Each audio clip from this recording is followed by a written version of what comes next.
Good evening, ladies and gentlemen. Welcome to yet another Fake Accents Unite. I think we're on episode 117 now, and I'm grateful, as always, for all of you who have joined in. I'm joined, as always, by my co-host of the evening, the man of the hour, the Britisher. Good evening, sir. Good evening. The sound is totally fixed now. Good evening. Britisher, I Hello, believe there appears to be an issue with your microphone. You need to add more distortion because you were coming through a bit too clearly there. How are we doing? We're doing all right. Lovely to see the regulars in the chat. Nice to see Mira J and of Hagnar the Viking, Varying Redbeard, Polyphant, Mikey Bikey, and Admiral Belzadil and Mech in there. Lovely to see you all. It's a pleasure to have you with us. I hope that this week the audio issues have completely sorted, so we shan't have 15 minutes of dead air where people can neither hear the Britisher or me for varying reasons, where I'm not suddenly very, very quiet. So there we are. And we're on time this week, as we always are. So there we always are. I mean, it's Cohen that makes these things up. He makes up many, many things, yes. But yes, how's your week been, Britisher? Since I spoke to you last, what's new? I understand you've picked up a bit of a hate follower. Well, yes. This was the gentleman I pointed out on Twitter that I couldn't help. I had one of those moments where I just kind of listened to this thing, and I think he's one of these people that sort of electronically alters his voice. And yes, he made a video about me, and it was amusing. Let's put it like that. So much so that I put it out on Twitter and said, "Look, don't dogpile the guy, but by all means have a listen because this is inadvertently funny." You say that there may have been some audio distortion going on. I strongly hope that there is audio distortion going on with his microphone because I wouldn't want to walk either around. That or he's just wearing a very tight pair of underpants. Are you in a different room to normal, Britisher? No.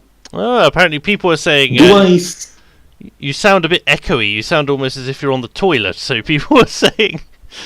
I don't know. I can try getting this thing closer. Does this sound any different? I've got the microphone closer to me. It's all right. I think it's just a little bit of echo, and I'm not entirely sure why it's happening. But So, for the very episode which we began with, all audio issues are fixed. Yes. We are now talking about audio issues. They have 100% been fixed. I don't know what you're talking about. There's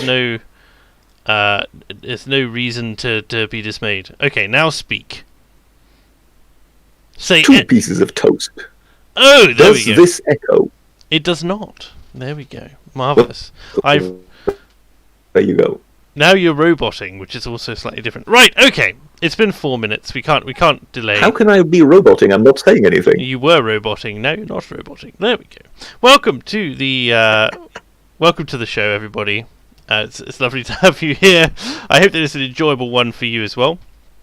As usual, if you want to have your memes or whatever featured on the show, do send them to me via Twitter.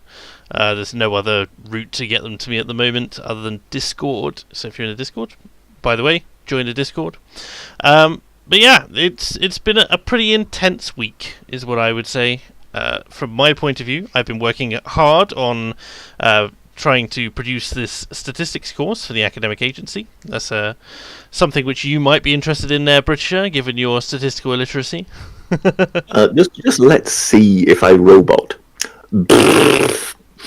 So the British, that was a Class A raspberry for anybody who needs to know. So the British is not enthused by the idea of taking my stats course, but if you're interested, either as a layman or as someone who's looking at doing statistics for a job, that'll be coming out on the academic agency. Just have that sit like a little seed in your mind when it comes to the end of January, which is when I'm hoping to have it out, or at least open things up for pre-orders. So there we are. A shameless shilling aside, this week has been quite intense, both across the pond and at home, as I understand. It is, of course, our two favourite issues to discuss on this show at the moment. Those being You're not going to go there again, are you? American politics. American politics. Yes, and COVID over here, and in particular, because the people have been going, oh, if we take the at-home story first, people have been saying, oh, what we really should be doing now is we've vaccinated 4 million people as of today, right? And so we should be looking at opening back up at some point relatively soon, right? This is 6.5% of the population or something to that effect, and obviously we're targeting the highest risk persons, so surely at some point we should see, even if it's just through the tier system, a kind of relaxing of the regulations. Boris Johnson, of course, has said no.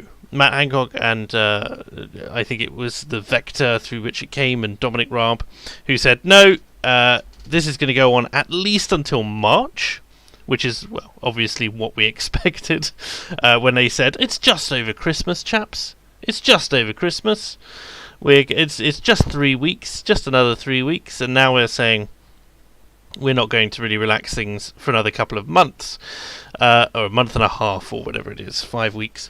So it puts us in this kind of difficult position. Scientists as well, groups of independent scientists, it must be said, rather than the World Health Organization or anything like that, have been coming together now and casting doubt on the efficacy of lockdowns in general, because it appears that if you protect the most vulnerable in society, it's a safer bet. It's more of a better allocation of resources than shutting down the entirety of the economy.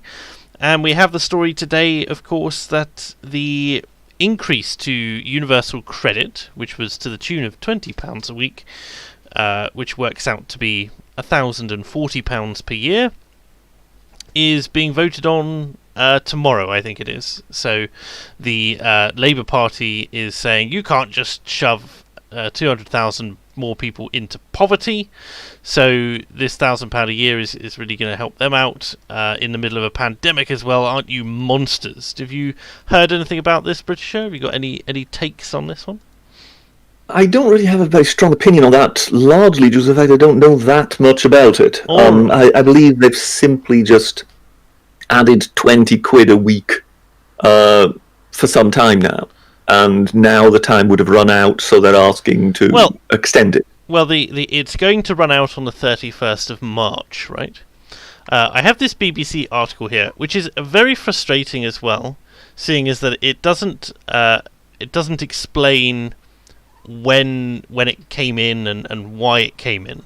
Although the reason it came in, just to catch everyone up, was it came in March last year, when we first started doing the flatten the curve thing. It's just seen as a temporary measure. Again, take that with a pinch of salt. And it's just to help people who are struggling with their finances, who can't find work, etc., during the pandemic. It's also interesting because most people who receive universal credit, who are relying on universal credit, are not in employment. So the situation has not changed overly much for them in terms of budgeting and having to do that sort of thing. The expectation was, though, that more people would sign on to universal credit, and these people would be used to a higher income and want to get off universal credit as soon as possible, and this extra money was to help them not starve, basically, is the thing, especially if they've got children. Not that we're in particular risk of starving our population here anyway. But yes, so that was the general gist of it for anyone who's not in the UK. And Labour MPs are going to have a debate on this. I think it is today, by the looks of things, to increase pressure on ministers. That's trending on Twitter under the title of sort of hashtag cancel the cut, I think it is. But basically the point of it is that they're saying families need certainty their incomes will be protected. One, it's not an income, and two, it's a temporary measure. It was a boost that we could ill afford anyway, and we can't afford going forward. That's going to do it. Now, I am in favour of protecting people, but this is not, a statutory increase. It's not a cutback where they've said, well, Where can we make cuts? We're not going to do it on our own expense funds. We're going to do it on universal credit. This is the ending of a policy. There is no cut taking place. It's the ending of a temporary policy that's going to run out at the end of March, at which point, given how quickly we're vaccinating people, etc. at the moment, you would hope that this is largely behind us. And the British has nothing to contribute to. Well, I mean, when it comes to sort of the logic of it, if it was believed that it was needed at the time that it was, if that condition continues, then it may well still be needed. The question is just how much past March are we going to go? So, I mean, the question is, what, for example, are Labour actually asking? I mean, are Labour just basically saying we wish you to reconsider the ending of the policy so that, for example, you extend it for another month or something like that? Or are they just basically saying, well, this should now continue forevermore? I mean, those would be two considerably different positions, if you know what I mean. I understand what you mean with the annoyance at things like, stop the cut and whatever, when it isn't really a cut, it's just a policy coming to an end.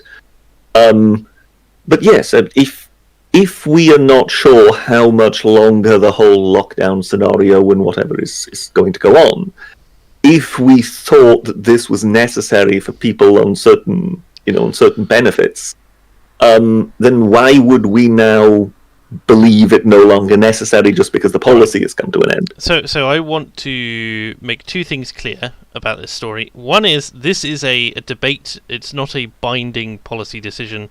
That will come later. But it just feels like the left gearing itself up to just effectively say, well, this £20 a week has made X number of families better off under their own definition, and so we want to it's better off under their own definition, and so for how could you justify doing this, you heartless monsters, to push more families into poverty? Because there's always going to be the trade-off with that, right? It may well push some families into poverty. The question is not about that. The question is what we can afford to give and what we should be giving. But and so to me this strikes as it's a month before it's relevant. They're gearing it up, they're framing it like it's another Tory cut, knowing full well that the public doesn't really have a positive view of austerity, etc. And they're getting a leg up on the competition in that sense. I do not doubt that if this policy needs to be extended in the eyes of the government officials, that it will be. But if it is to be extended in this sense, I'd rather see it extended for 3-4 weeks at a time rather than anything else, especially as we should be in 2 months' time ramping everything down. Well, I'm less cynical on this, I think, than you are. I don't have a problem with them talking about it 1 month before it, 1 or 2 months before it would come to an end, because these things can often take a long time, and in some cases we've seen how things have perhaps been left a little too late for this or that and whatever. So effectively they're just keeping it up there. Yes, they're scoring brownie points by making sure everybody knows that they are the people who care for the poor, blah blah. We know that, but as such, I don't really have that much of a problem with this, to be honest. Because it doesn't, as you say, it doesn't even mean that the money is then spent. It's a debate. So as such, yeah, I'm yeah. Perhaps I'm jaded, yeah. Britisher. I just don't want to see another temporary government programme becoming permanent on the basis of the fact that they feel they'll have lost some moral argument by retracting something that was only ever meant to be temporary. Well, I'm not sure how this could be continued ad infinitum, given that it's as you describe it, it's a kind of COVID supplement So I don't think the COVID supplement can continue forevermore without COVID, without a lockdown. Well, it'll just become they'll remove the name of COVID supplement, and then it'll just become permanent policy at that point if they want to go that route. That's the sort of thing that I would. I mean, I could imagine that perhaps some families have additional expenditure. I mean, just the fact that a lot of non-essential shops are closed. So perhaps some of the shops in which you might be able to get some things more cheaply will not be open. On the other hand side, yes, we know that there is an issue of children's meals and things like that if they're having them at school. So now if they're not at school, suddenly you have to feed them. I know there are some parcels going out and whatever, but I could well imagine that there could be additional costs. I don't think that the government would otherwise have just handed out this just sort of willy-nilly because it on the spur of the moment, because I could imagine this will be quite a cost. If you're saying 1,000 per sort of 1,000 per household or whatever, that's quite a lot if it's in the hundreds of thousands or millions. It is. Let me see what we got here. It's something like 1.2 million families. So it'll cost £6 billion apparently in total, according to this anyway. £6 billion of the benefits bill, the difference between poverty or not for 1.2 million families, according to. I don't understand how it comes to 6 billion, but 1,040, because it's not just. I don't think it's households. It's personal as well. But where's this? So we're thinking, therefore, that there's about £1,000 per person, and that's 6 million people. Yes, but because, I mean, we're more or less talking a year since the whole thing began. So it's £6 billion cost. So 6 million people who receive some form of universal credit. For 1.2 million of them, it's the difference between poverty or not, apparently. So it reckons, around 16 million people will be directly affected if the £20 a week is rolled back. 500,000 more will be driven into poverty, including 200,000 children, and a further 500,000 already in poverty will find themselves worse off. So there we go. So if it's 16 million, then that would be 16 billion. Yes, but I think I think universal credit it varies as well. So it's a £20 increase, but I don't think it's £20 for everyone. It's not just everyone receiving UC gets 20 quid. So it may depend on what you're already receiving and so on. Yeah. The standard allowance varies from £340 to just under £600 a month, depending on your age and whether you're single. So there's that. And it replaces, obviously housing benefit and tax credits, etc. Yes, I think I'm a little less cynical on this than you are, because you are already seeing this as they're effectively sticking a flag in the ground here and demanding this continue ad infinitum. I'm not sure that is necessarily happening. You're welcome to disagree with me, Richard. Maybe I'm just extending them the benefit of the doubt, and you will no doubt think that isn't. That isn't due, but there's difference between the people who are going to benefit or not from this and the people campaigning to keep or scrap this, right? The campaigners have a very different goals. I mean, there will be a section among the campaigners who will just basically, anything that is more money that goes to them is better, and any money that is reduced is just evil, and there is no middle ground. And as we know, there should never be middle ground, as some people keep telling us. But as such, whatever you may think of the Labour Party, I think there will still be some people who kind of really understand that, we are working on national budgets, and it isn't as if we haven't, over the last 12 months or so, really broken the bank. So at some point, fiscal normality will have to set in again.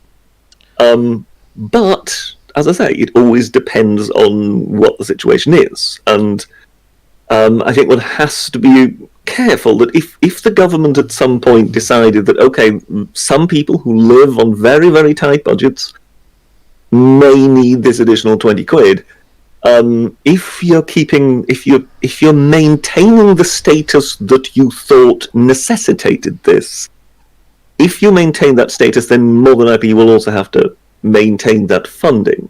But we'll just have to see how much longer that goes, because, as you say, I mean, I think, is it by mid-February they want the most vulnerable groups to have all received their first jab?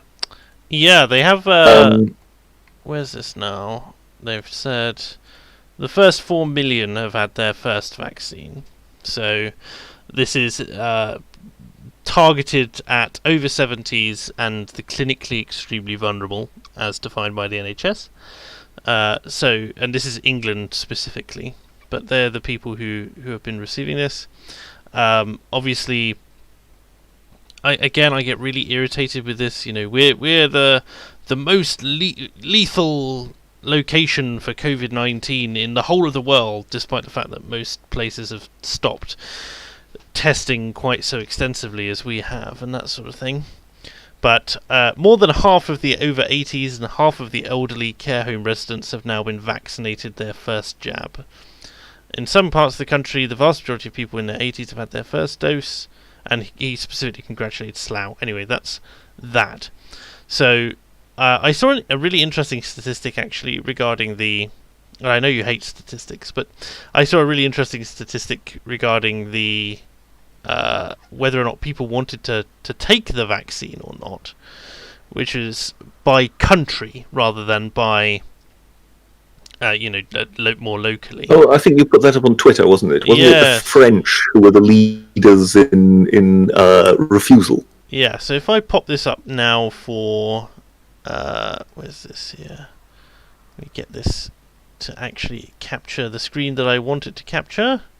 There we go. And then I take off the slideshow. So this is a graph which says they were basically trying to ascertain how many people are actually anti-vaxxers as opposed to just not wanting to have the vaccine for whatever reason. And it's the percentage of the population in each country/region. Respondents were counted as anti-vaxxer if they said they would not take the vaccine and that their reason for doing so was because I am opposed to vaccines in general. And so anti-vaxxers were 9% of France, 6% of Poland, 7% of Germany, 6% of the US, going down here, the UK 2%, and so on. The number of people who won't take the vaccine, however, in France was 48%. Compared to the UK's 11%, right? And that was it's just an interesting data point, because France obviously suffered the most with the swine flu vaccine, if I recall correctly, which was the one which caused narcolepsy in children. So this might have done it, or it could just be the fact that they're on their Fifth Republic or whatever, and they just don't like the idea of any vaccine being mandated to them. Do you have? Well, I think there's only one solution to this, and this is or any lorries coming across. Once it becomes clear that they're all refusing to have their vaccines taken, I think the one thing we have to do is take all their sandwiches off them when they arrive in lorries. Well, this is the big question, right? It's what happens in the post-COVID era for the UK, shall we say, when we say, oh, we can open back up now because we don't have any problems with this. And suddenly France, half of the French coming over are doing, we're going to do vaccine passports just for the French, for the lorry drivers coming over, for that sort of thing. I don't see it happening, do you? Not that we should, but I don't see. This is another issue. Oh, I mean, it would add to the sort of national flavour, wouldn't it, of asking any Frenchman before he enters the country to bend over? Ugh. Britisher, just what you get up to. Just a very long needle. What you get up to in the privacy of your own bedroom, Britisher, I shall leave to you. But Well, I mean, we won't touch upon the ladies' netball team now, shall this is we? a fallacious and flattering embarrassed lie that you have made up about me. Silence again, ladies and gentlemen. It's a flattering and fallacious As lie though, you've made up. as though either of us would be making up lies about the other. I mean, know. what a preposterous thing to say. Lunacy. But yes, it comes with this additional thing. We haven't really closed our borders all that much, and after we vaccinate our entire population, people will still be coming in. What are you going to do? Mandate a vaccine for any and all new arrivals in the country? Are you going to just take the risk? We have one of the most busy airspaces and therefore one of the most busy travel destinations, even if it's just for connecting flights. Are our airports simply going to become massive hubs for the vector of transmission and just cause loads of issues down the line, and it'll all have been for naught? I mean, it's frustrating. I think this is one of those. That's one of those cases where you have to say, we'll have to cross that bridge when we come to it. I mean, first, I think we have to make sure that we get our population vaccinated. Then, I think patients are vaccinated or not. One step at a time would be the approach I would take. You cut out there for a brief second. Well, as I say, we seem to be having a bit of a problem with cutting out, because you're also cutting out on me sometimes. But yes, when it comes to this, I would say just, cross the bridge when we come to it, because it's just a question of first vaccinating our own people, and then once we've got that done, we can start worrying about whether others are vaccinated. I think it's the only approach we can really take. But the first priority has to be to get our own population vaccinated. I see. It's nice of you as your... And my stomach's gurgling. It's nice of you in your position as a... It's nice of you in your position as an immortal being, British. Now you're cutting out. It's not my internet, I'm afraid. It's all normal here.